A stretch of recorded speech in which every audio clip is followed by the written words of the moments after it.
తాళం వేసిన ఇండ్లనే టార్గెట్ చేస్తూ చోరీలకు పాల్పడుతూ దొంగలు రెచ్చిపోతున్నారు. అర్ధరాత్రి వేళ ఒకే రోజు 3 ఇండ్లలో చోరీ చేసి పరారయ్యారు. దీంతో ఇండ్లు విడిచి బయటి ప్రాంతాలకు వెళ్లాలంటే ప్రజలు హడిలిపోతున్నారు. సిద్దిపేట జిల్లా మిడిదొడ్డి మండలం అల్వాల గ్రామంలో గత రాత్రి దుండగులు ఇళ్లలో చోరీకి పాల్పడ్డారు. వివిధ పనుల నిమిత్తం వేరే గ్రామాలకు వెళ్లిన కుటుంబాలను టార్గెట్ చేసుకుని దొంగలు ఇంటి తాళాలు పగలగొట్టి ఇంట్లోని నగదు, బంగారం, వెండి వస్తువులను ఎత్తుకెళ్లారు. గ్రామానికి చెందిన సోమిరెడ్డి శ్రీనివాసరెడ్డి, బొమ్మ నవీన్, రొడ్డ నర్సవ ఇళ్లలోకి చొరబడ్డ దొంగలు 10,000 నగదుతో పాటు వెండి పట్టగొలుసులు, బంగారం కమ్మలు ఎత్తుకెళ్లినట్లు బాధితులు తెలిపారు.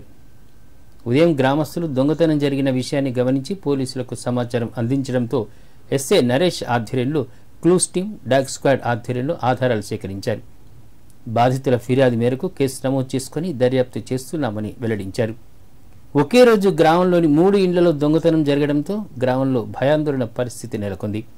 వెంటనే దొంగతనానికి పాల్పడిన దుండగులను పట్టుకుని కఠినంగా శిక్షించాలని గ్రామస్తులు కోరుతున్నారు. ఈరోజు అల్వాల్ గ్రామంలో 3 ఇండ్లలో దొంగలు హౌస్ బ్రేక్ చేశారు. ఎస్బీ నైట్ అయింది.